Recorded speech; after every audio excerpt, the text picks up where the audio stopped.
गावली सोहरिया तब गावली सोहरिया ललना कर माँ के भैले ललनवा अति सुंदर के भैले ललनवा अति ललना कर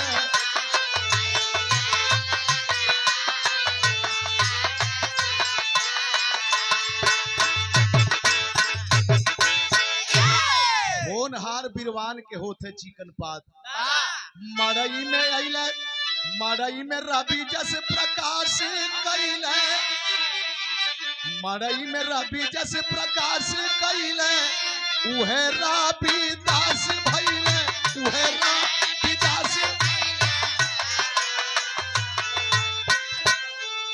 ललना लाल बढ़ जैसे सूर्य चनवा सुगनवा अति सुंदर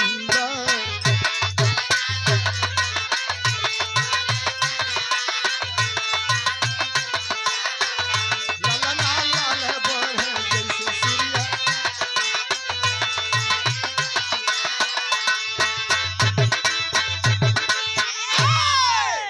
कमलेश भैया सनेहुआ से 100 रुपया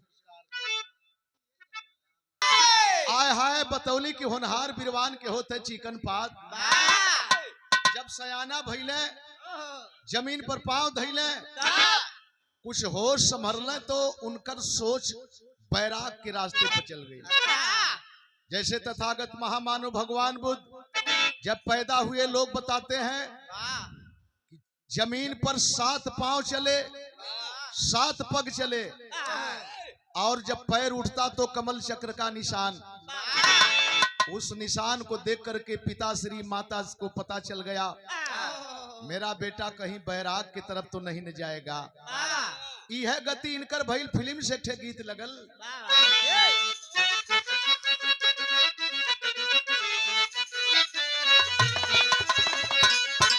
जैसे रोज आवलू तू तेर सुनी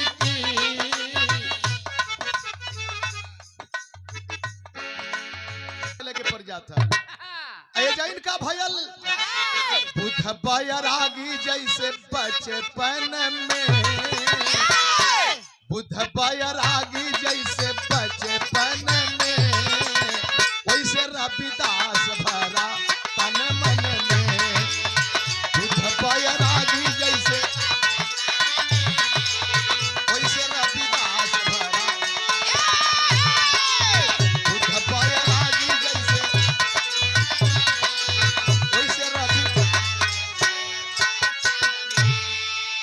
कम उम्र में जैसे बाबा साहब का शादी 17 वर्ष में हो गई इनकर और कम उम्र में बियाह हो गल। पहलवा कम उम्र में अनजान लोग रहे तब बियाह हो जाए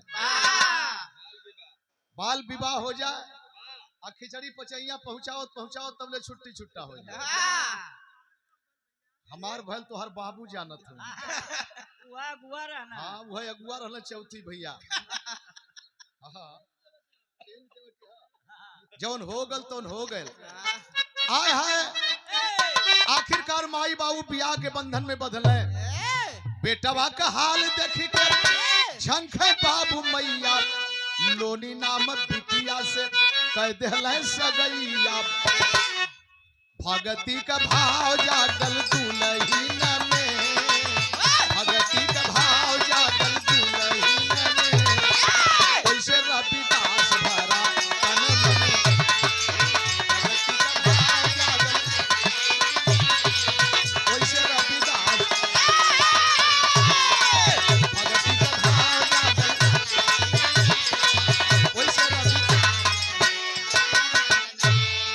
कम उम्र में शादी हो गई। लोनी नाम की बिटिया दुल्हन बन के आ गई और जब लोनी से शादी भइल दुल्ही बन के अली तो संत की नारी मिली साध्वी दुखियों का दुख दूर करे साधु संत जोगी यति हार गए घमंड सबका चूर करे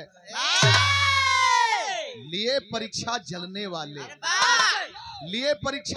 वाले कायल हुए नमूने से कैसे रोगी अच्छा होते नीच अछूत के छूने से। संत के परिभाषा से बढ़िया परिभाषा इनकर शुरू हो गई कि केहू के सर पर हाथ रख दे चंगा हो जाए।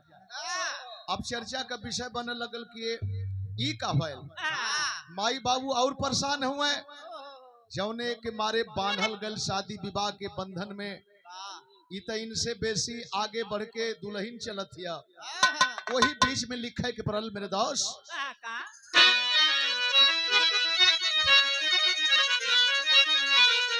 अरे पीछे में ताना पाना का लगल।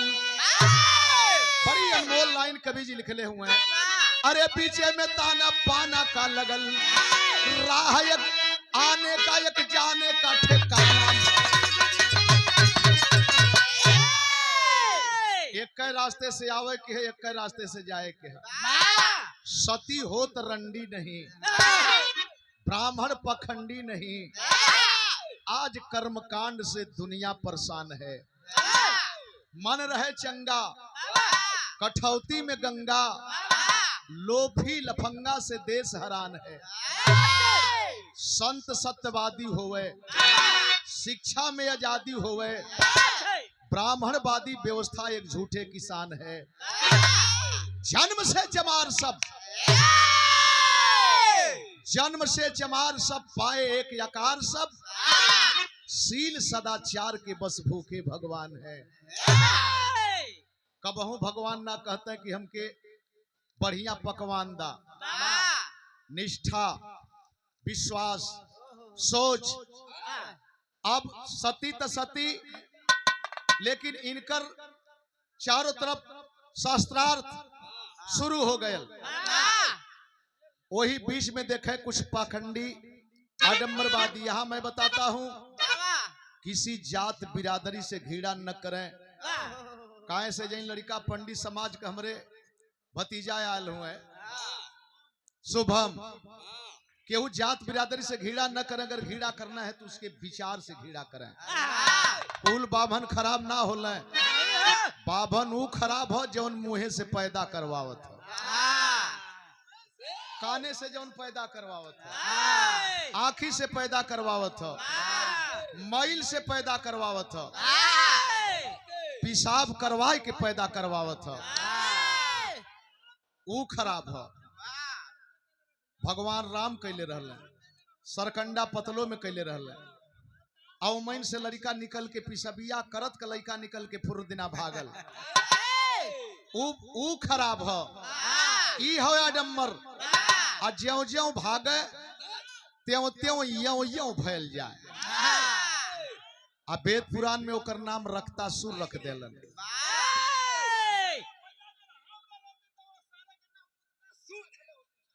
सही कथ हुआ। मैल से लड़का पैदा हो गए, ऊ खराब हो। जान हिम्मत के राजा जनक के पैदा कर दिल गए, ई खराब हो। हर आदमी खराब ना हो। विचार पर विश्वास कीजिए, कैसा विचार है इसका। अगर सही विचार है तो अपना भाई है। चमार सब चमार हो, जन्म से चमार सब, पाए एक यकार सब। शील सदाचार के बस भूखे भगवान है। जेकरे ऊपर चमड़ा हो, जेकरे अंदर खून हो, जेकरे अंदर हड्डी हो, वो चमार हो।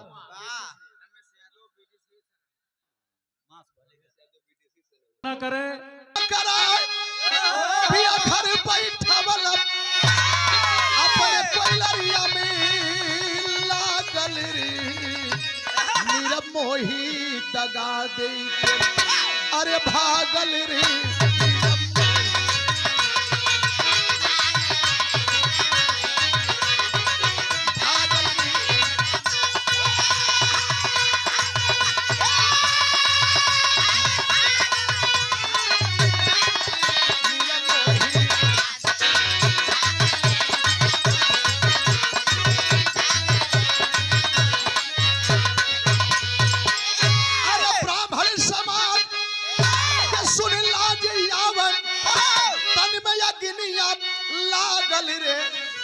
छुतवा कपुतवा पाया छुतवा के पुतवा, अरे पागल रे पाया छुतवा के पुतवा, पागल रे पाया छुतवा,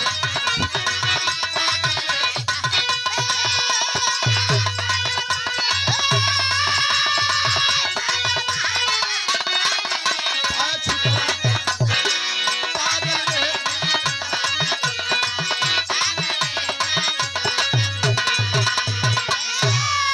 गुरु रविदास की चर्चा जब फैलने लगी तो विरोधी गुट में हलचल मच गई, सोच में पड़ गए, अरे हमनी का जड़ खोद जो लहा कबीरा। कबीर साहब सीनियर हैं, इनकी चर्चा पहले से, हमनी का जड़ खोद जो लहा कबीरा, वहू से बढ़ के चमार देला पीरा, वहू से बढ़ के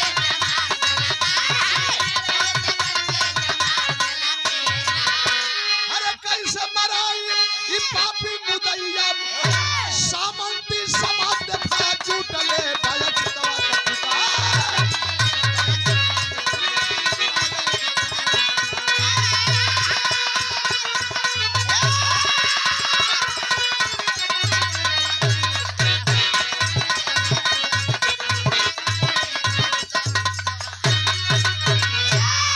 ई जड़िए खत्म कैदा न रही, न तो हमहन के नाक में चना, ये नाको दम चना भरेगा, नाक से पानी ऊपर हो गयल, नाक से पानी ऊपर हो गया, लेके खत्म करा तो खत्म करे बदे उपाय सोचल गयल कि कहवा का खाया रचुनवा कहवा के रे पान, कहवा का टीकून,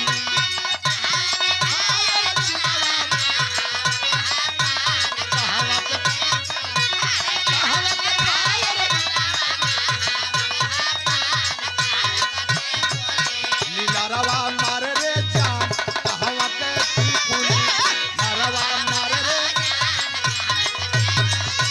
नरवा।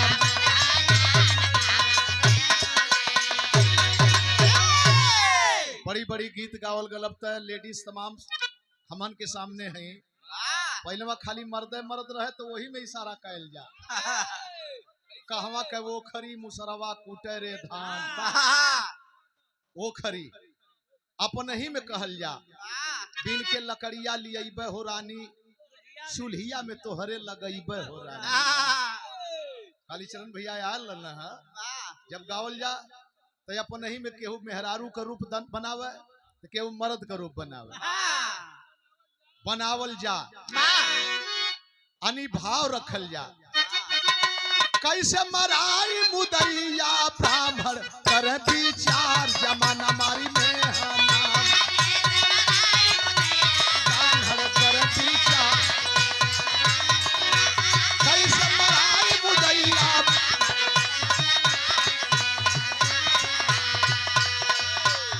ले बाय अपने हाथे हथियार, जमाना मारी में है नाम। कहल न जाला केहू के कान्हे पर बंदूक रख के अपन काम कैला, अपन काम कैला तो ये काम करे बदे अपने विचार कह के लोग कैले काम, अरे काशी नरेश से शिकायत कैले जाई के, कैसे रविदास संत देखा बोलाई के,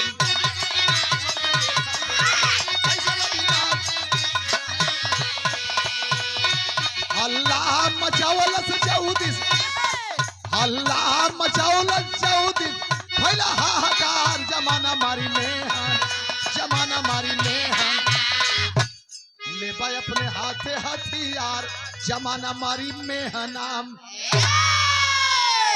काशी नरेश के दरबार में गईले भैया, कहा लिखल है कि चमार भक्ति करी और भक्त बनी, एक ठे चमारे परेशान कर, त्रेता वाली बात आ गई, शंभुक वाली। शंभुक जी तपस्या कैले राम भगवान के, इनके हमन पुरुषोत्तम मर्यादा यंतरयामी कहल जाला, पुरुषों में उत्तम, यंतरयामी, भूत वर्तमान भविष्य को जानने वाला। इनके यहाँ खड़यंत्रकारी गईले, खड़यंत्रकारी गईले, कहले कि महाराज एगो चमार भक्ति करत ह, गांव में हैया आ गई। अब सोचे आपके पूजा पाठ कैले से गांव में हैया आ गई और ये अंतर्यामी ना बुझलें, पुरुषोत्तम में मर्यादा हुए ना बुझलें और जाय के गर्दन काट देलन। पुरुषों में उत्तम पुरुषोत्तम है ना, मर्यादा है, और गर्दन काट दिले। तुकभंगा औरत रोती रह गई, गिड़गिड़ाती रह गई कि बाबूजी ऐसा मत करा। अच्छा तो ये पूजा पाठ का कौन जरूरत है जब जन्म में मारे के होता। आदमी अपने जान के रक्षा बदे पूजा करला कि जान मरवावे बदे, लेकिन मारे वाले के भी समझे कि चाहिए कि हम मारे जात हई, एकरे पीछे कार रहस्य है। आय हाय ऐलान कर दिए काशी नरेश, काशी नरेश घोषणा कर दिए कि अगर ऐसी बात है तो माई कहली बेटी नियरे बिया है वो,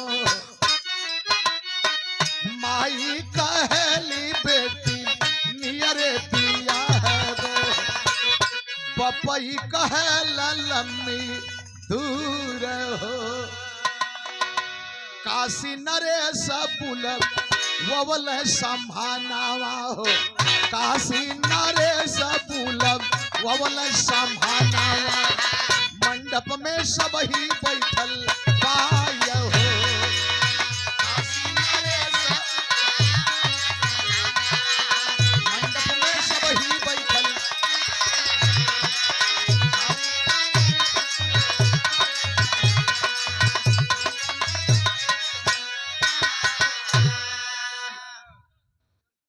जितेंद्र भैया टेम्पू वाला, डीजल वाला ना, एक बार गा दिल रही एक गीत वायरल इतना काफी भइल, कई मिलियन भइल। आज हम नहैले बाड़ी शैम्पू से,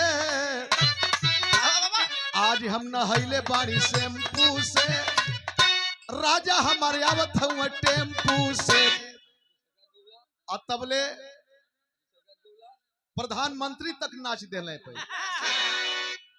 आ दूसर की लाइन गौली, कोनो लड़का सुनत रहे जाए के कलश की सुन सुन सुन, पगला गई है तय।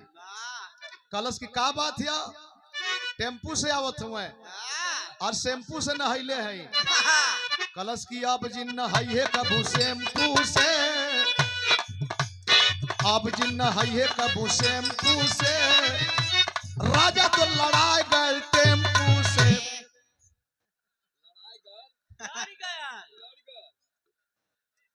आपके ना भैया, आपके ना ये गीतिया तो हम लोग इतना वायरल भइल।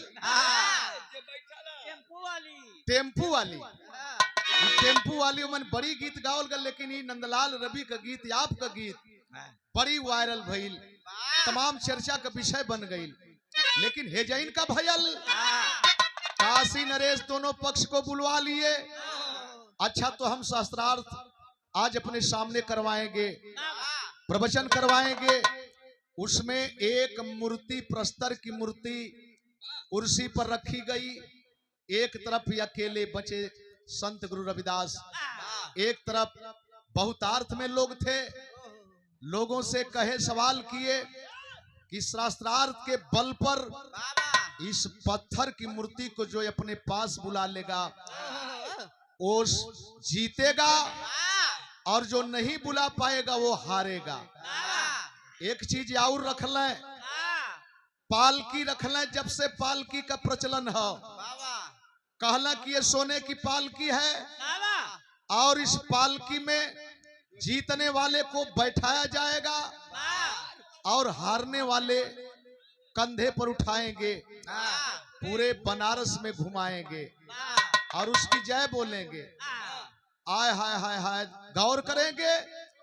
पंडित जी यहर देखें, आडम्बरी विचार के लोग, आडम्बरी विचार के लोग कहला कि हमन ढेर है जा, हमन का केहू का तो मंत्र लह जाई, हमन ढेर है जा, केहू का मंत्र अगर गड़बड़ाई तो केहू का तो लह जाई। अपन सारे लोग कई क्विंटल घी, चीनी, चाउर, दसांग जला देहले, लेकिन मूर्ति हिलल ना। अरे संत रविदास जब संत रविदास जब धनवा लगावल हो, संत रविदास जब धनवा लगावल हो, मूर्तिया गोदिया बैठल पायब हो। संत रविदास जब धनवा मूर्तिया गोदिया बैठल, संत रविदास जब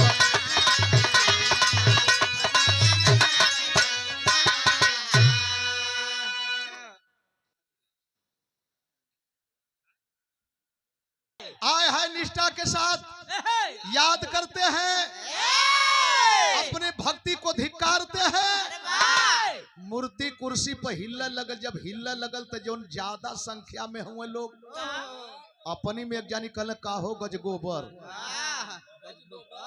गजगोबर महाराज जी तो मूर्तिया हिल्लत हो। और तबले मूर्ति आके गोद में बैठ गई, जब मूर्ति गोद में बैठ गई तो हाहाकार मच गया।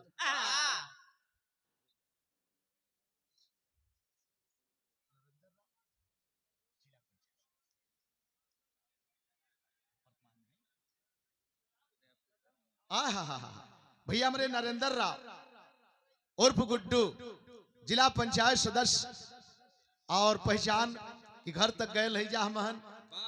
ये 500 रुपया पुरस्कार से ने बड़ा हार भैया का बहुत बहुत सादर सम्मान करते हैं। बाबा साहब डॉक्टर भीमराव अम्बेडकर तथागत महामानव संत गुरु रविदास की कृपा हमेशा बनी रहे। राजनीति में किसी भी मोड़ पर हो, सफलता आपके साथ में हो, लेकिन जिस समय मूर्ति रविदास के करीब में पहुंचती है, चर्चा का विषय बन गल, संकेत लगल।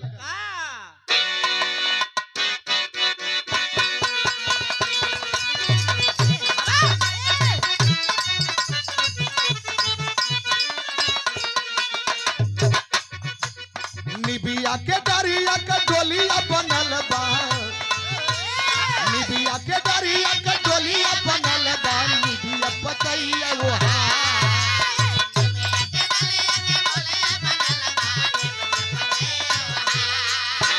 निबिया के डरिया के डोलिया बनल बा। 100 रुपया पुरस्कार भैया हमारे श्री प्रकाश भारती मास्टर साहब ग्राम सभा आसना की माटी से भैया के बहुत बहुत प्रणाम सादर सम्मान करते हैं। पूरे बनारस में चर्चा हो गए, शेरवा हो गई लसिया, बनारस में चर्चा हो गए, पूरे बनारस में चर्चा,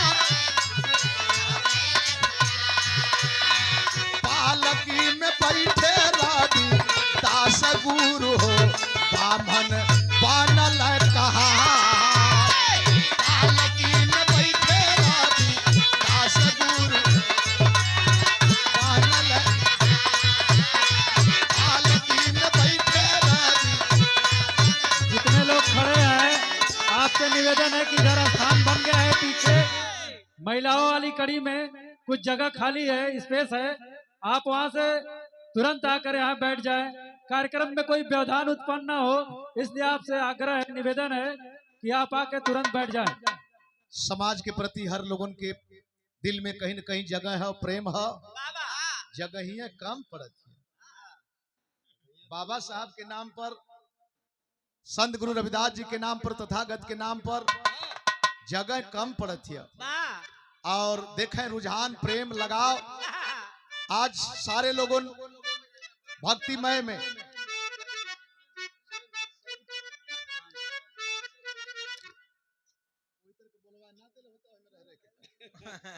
हाँ परिपरम बुलवा दिले होता। भैया बहुत बहुत प्रणाम सादर सम्मान करते हैं। वही पालकी में रविदास गुरु को बैठाया गया, काशी नरेश के आदेश पर लोग पालकी उठाए और यही आवाज देते हुए चल दिए, जय रविदास, जय रविदास। यानी कांपे लोगों, कल्पे लोगों की कहा कमार जे के छुए के ना, ओके आज कपारे पर ढोवे के पड़त था। आय है दिया 50 इंदल भैया नाल वादक, बहुत बढ़िया कलाकार हूँ भैया हमार। 50 रुपया हमके, 50 रुपया बहादुर के। इंदल भैया बहुत बहुत सादर सम्मान। मम्मा हूँ, अब मम्मा हो के तोहर नाम पूछत हूँ। अच्छा, दूठे नाम है।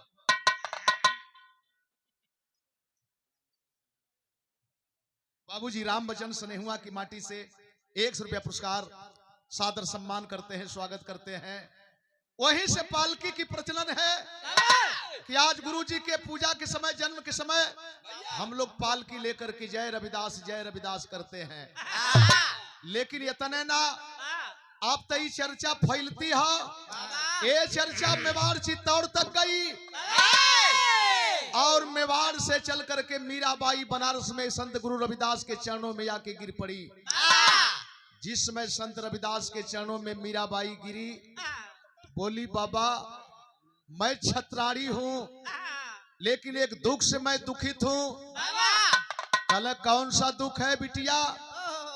कहली बाबा मैं दागिन, मेरे अंदर दाग है और इस दाग को मिटाने के लिए बहुत दूर दूर तक मैं परेशान हूँ, लेकिन ये दाग नहीं जा रही है बाबा, मैं दागिन। बड़ी दुखित होकर ये बात कहली और जब हाथ उठाए कल कि घबराने की बात नहीं, मीरा का दाग खत्म हुआ। जहां मीरा शिष्या बनी, जहां मीरा कही थी कि बाबा मैं दागिन, बनारस में वही स्थान का नाम पड़ल मैदागिन। बनारस में उसी स्थान का नाम मैदागिन पड़ा।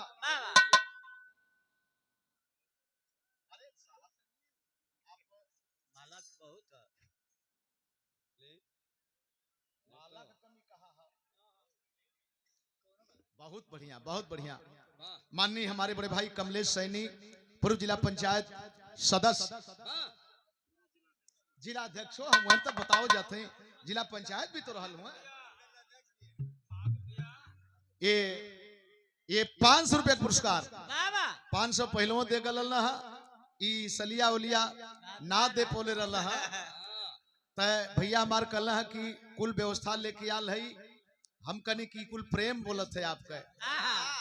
नंदलाल का दिले हुए, जय भीम जय भारत नमो बुद्धाय, आप सारे लोग का सादर सम्मान करते हैं।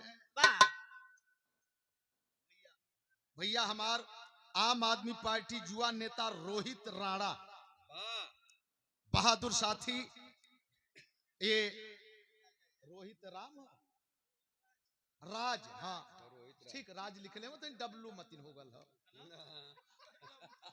हाँ अंग्रेजी का डब्लू मतिन हो गल। भैया के, रोहित भैया के बहुत बहुत नमस्कार करते हैं, हौसला बुलंद रहे।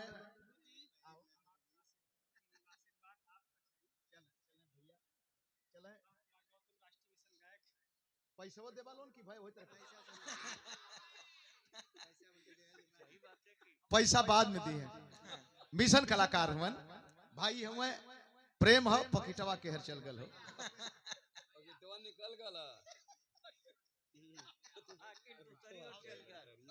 भैया हमारा उदेश ड्राइवर स्नेहुआ की माटी से 100 रुपया पुरस्कार बहुत बहुत प्रणाम करत है।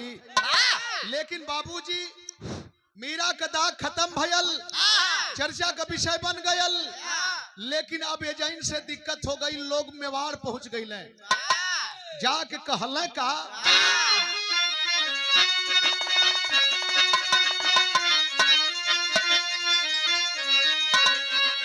अरे विक्रम सिंह से अब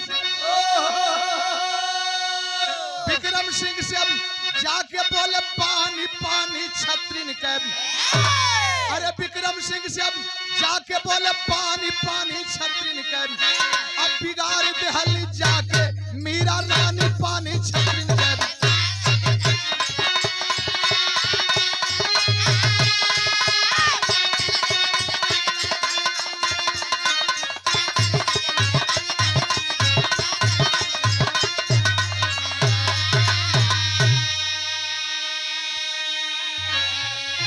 बहुजन हिताय जुआ समिति ग्राम महुई बाग, आप श्रीमान अध्यक्ष महोदय प्रमोद कुमार गौतम 100 रुपया पुरस्कार भैया को जय भीम जय भारत।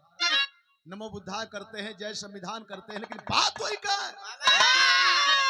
अरे ब्राह्मण कुल अब हुआ कलंकित, चमार का बनली शिष्या हम, ब्राह्मण के ना गुरु बनौली, चमार से लेली दीक्षा हम।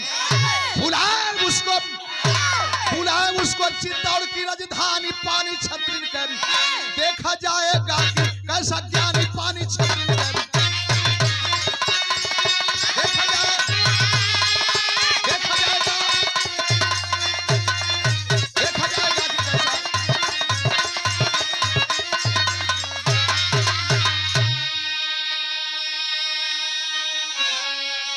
बनारस का पुरोहित चित्तौड़ गईले, चित्तौड़ के राजा के छोटे भाई विक्रम सिंह से शिकवा किए, ए साहेब चित्तौड़ में मेवाड़ में कोनो ब्राह्मण ना मिलल, बनारस में कोनो ब्राह्मण ना मिलल, वह एक ठे चमार मिलल है मीराबाई के गुरु बनावे के। गईली है जाके गोड़ धो के पियत यही, नसाए गल साहब, कुल नसाए गयल। तनी बुलावा देखल जा, बनारस में तो हरल हुए, सिकावा करन त कैसे कहे बुलावा देखल जा, कितना बड़हर ज्ञानी है। यहाँ के लोग वहाँ के पंडों को उस्काए, वहाँ के पंडा पलान किए, राजा से जाकर के शिकायत जब करते हैं तो राजा इस शिकायत को दूर करने के लिए झाली बाई को आदेश करते हैं।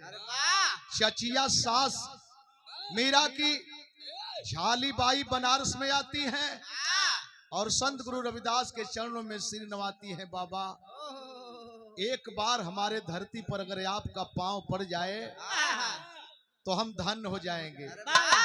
आय हाय हाय हाय हाय, संत के मुंह से निकल गया चलेंगे, लेकिन गौर करेंगे मेरे दोस्त, जब जाए का तैयारी भइल ओह दिन होत का हो।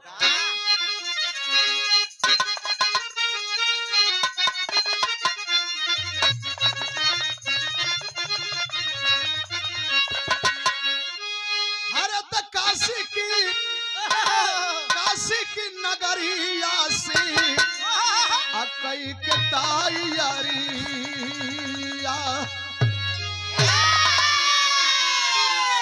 चित्तौड़ की नगरिया में पहुंचे श्रीमान,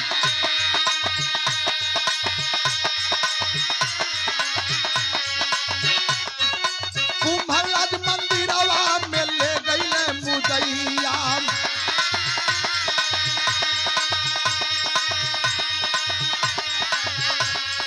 वहीं पर भी बात ठाड़ा कैला श्रीमान।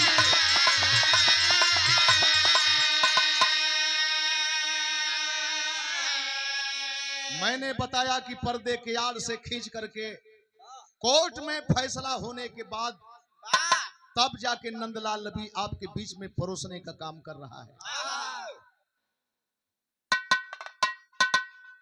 साहब साउंड सर्विस नाल बजाते हैं भैया, हमार ये 50 रुपया पुरस्कार, बहुत बहुत प्रणाम। लेकिन बात वही का, मंदिर में लिवा गए और मंदिर में जा करके प्रवचन शुरू हुआ, शास्त्रार्थ शुरू हुआ। उसमें जब मात खाए चित्तौड़ के ब्राह्मण पुजारी, बनारस के लोग भी साथ में थे, तो अंतिम में बोले कि तुम कहते हो कि मैं भी ब्राह्मण हूँ, सारे लोग चमार हैं, जो ब्रह्म को पहचानता वही ब्राह्मण है, तो ब्राह्मण हम लोग हैं, हम लोग जनेऊ पहने हैं और तुम ब्राह्मण हो, तुम्हारा जनेऊ कहाँ है? कहे रविदास हमारे अंदर जनेऊ, कहे रविदास हमारे अंदर जनेऊ, बाहर का जनेऊ हमके लागेला बेकार। हेलो, अभी हम लोगों के बीच में डॉक्टर अक्षय कुमार भारती जी MBBS MS आए हुए हैं। उनसे आग्रह है कि अब बाबा के चित्र के ऊपर श्रद्धा सुमन अर्पित करने का काम करें। आप डॉक्टर साहब। विजेंद्र कुमार प्रधान पद के प्रत्याशी ग्राम सभा सिदऊ से भैया की तरफ से 100 रुपया पुरस्कार। जय भीम करते हैं। आप सारे लोग का सादर सम्मान करते हैं। संत रविदास यही कहे कि हमारे अंदर जनेऊ है, हमको जिसने भेजा है वो जनेऊ डाल करके भेजा है। हम बनावटी जनेऊ पर विश्वास नहीं करते हैं। इतने में लोग पकड़ ले हो भैया, इतने में पकड़ ले और तलवार से छाती फाड़ दी गई। आपके संत की छाती फाड़ दी गई, टुकड़ा टुकड़ा करके। थामला कराटा वाला हूँ, उछड़ के काट फैट मारू दी है। 20 रुपया पुरस्कार, बहुत बहुत बड़ा। दाढ़ी दाढ़ी दाढ़ी देखिया भाई, मैकिया क्या नगर बड़ा।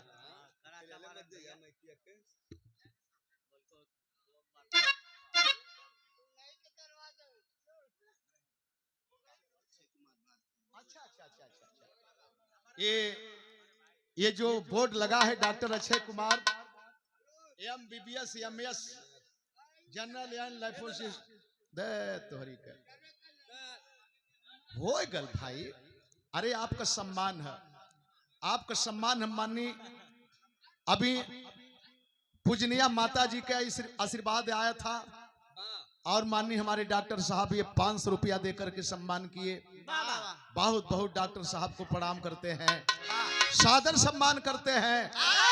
और सच्चाई है कि बाबा साहब ना होते तो ये सब हमको मौका नहीं मिलता। नंदलाल गाने बजाने लायक नहीं होता, हम डॉक्टर नहीं बनते, प्रधान नहीं बनते। हमारे सरोज साहब जो ये भूमिका अदा किए हैं, बाबा साहब के हम सारे लोग ऋणी हैं। जानते हैं कैसे ऋणी हैं? अरे दुख होता है उस इतिहास को उठा करके पढ़ने में। रात तो काली होती ही है, रात तो काली होती ही है, दिन भी काला होता। अगर न आता भीम नामक सूरज तो फिर भारत में उजाला न होता। दे दिया अधिकार सब संविधान बना करके हमको, दे दिया अधिकार सब संविधान बना करके हमको। नहीं तो आज भी हम गरीबों के लिए स्कूलों में बंद ताला होता, बंद ताला होता, बंद ताला होता। कहाँ हम डॉक्टर बन पाते, कहाँ इंजीनियर प्रधानमंत्री बन पाते। ब्रह्मानंद श्रीवास्तव स्नेहुआ की सरजमी से 100 रुपया, स्नेहुआ से 100 रुपया श्रीवास्तव जी की तरफ से बहुत बहुत प्रणाम करते हैं।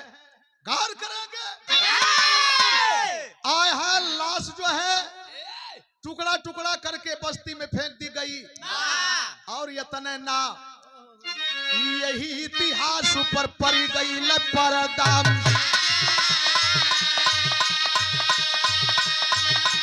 यही इतिहास ऊपर पड़ी गई पर्दा। बाहर निकल के कैला झूठा प्रचार।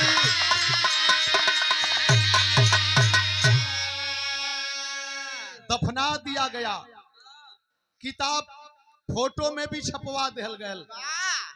बाहर रविदास मारे वाले ई छपवा दिल और ई कहत निकलना बाहर रविदास। रापी से सीना फाड़ के जनेऊ दिखा के स्वदेह स्वर्ग को चले गए। अच्छा तो यही जन सोचे न्योता पर गयल हुए, बोलावा हो सम्मान करे बदे जूते के काम करें तो वो जैन रापी सुतारी लेके जाई है न्योता पर। रापी सुतारी लेके जाएंगे, किताब में पढ़ावल भी गयल। अब तो वो पेपर बंद हो गए। जौन छपात रहल है कि रापी एक हाथ में जनेऊ, अब वो छापे वाला भी हिम्मत छोड़ दलस कि तो झूठ है, अब तो समाज जान गई। लेकिन मेरे बाबूजी ये हालात मीराबाई नहीं सह पाई, चित्तौड़ से भाग करके मेहता में गई। और जब मेहता में गई चित्तौड़ की हालत दयनीय होने लगी तो विक्रम सिंह देवर मनावे बदे गईले। रो करके बोले भाभी भाभी एक बार वापस चलो। मीराबाई कहली कि वापस चलूंगी विक्रम सिंह, लेकिन एक शर्त है हमारी।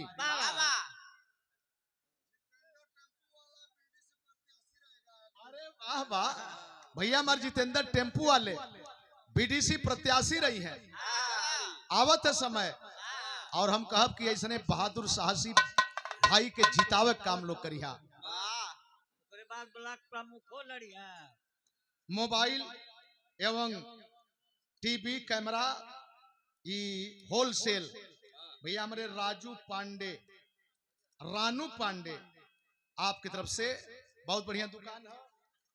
और 100 रुपया पुरस्कार भारत रत्न डॉक्टर भीमराव अम्बेडकर सेवा समिति, आप रणबीरपुर उपाध्यक्ष महोदय कुमार अभिषेक साहब, बहुत बहुत प्रणाम। ओ जैन मत बैठा, माई बहन के देखा उतना दूर से गांव छोड़ के लोग आइल हैं, पजरे रहल होते और संख्या रहती है। रमपत राम सनेहुआ से 50 पुरस्कार हमके और 50 पुरस्कार बहादुर के। मीराबाई विक्रम सिंह से एक बात कही कही क्या,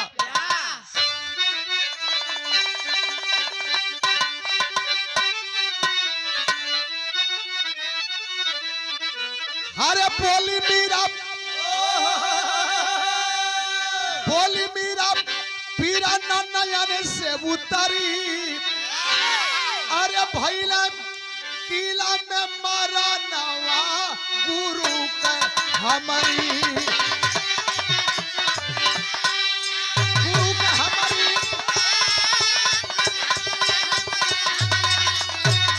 भैला किला में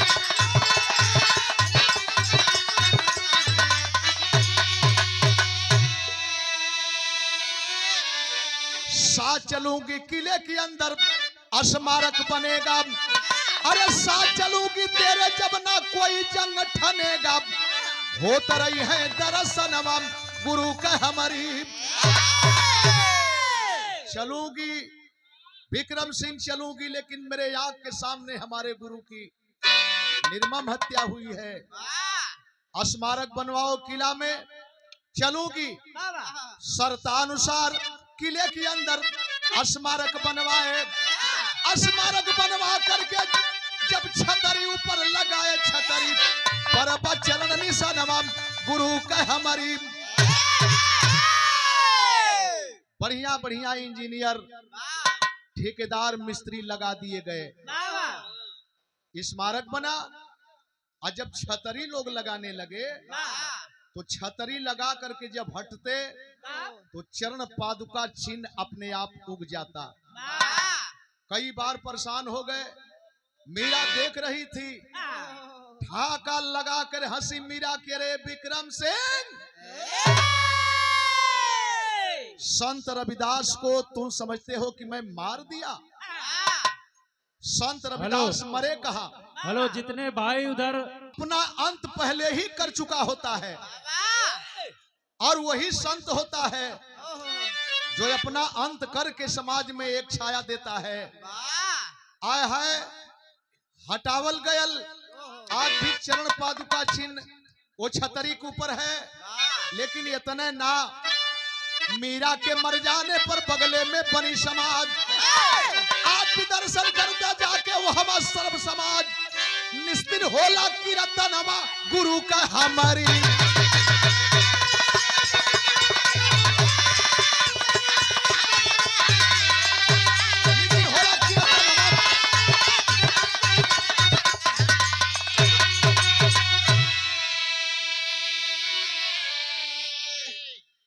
महिलाओं को रास्ता दे दें।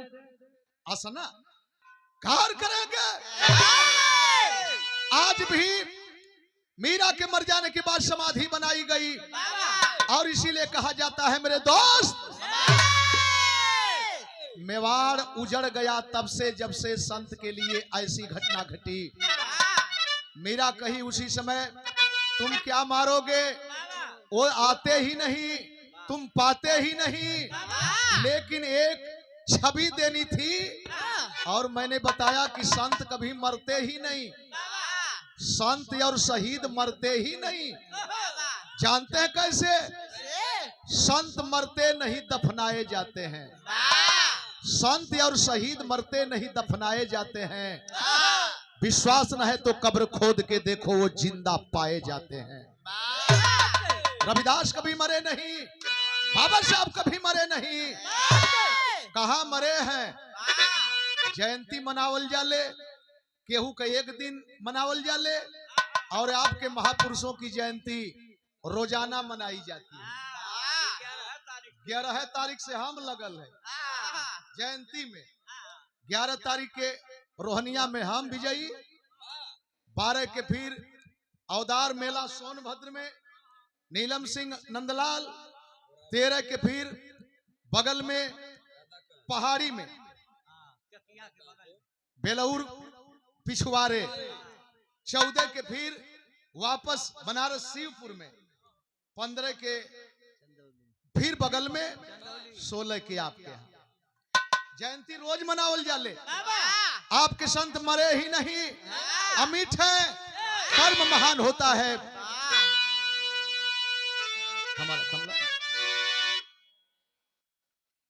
दस्तान विमल चंद्रिका कवि केशव बच्चन से प्रेम।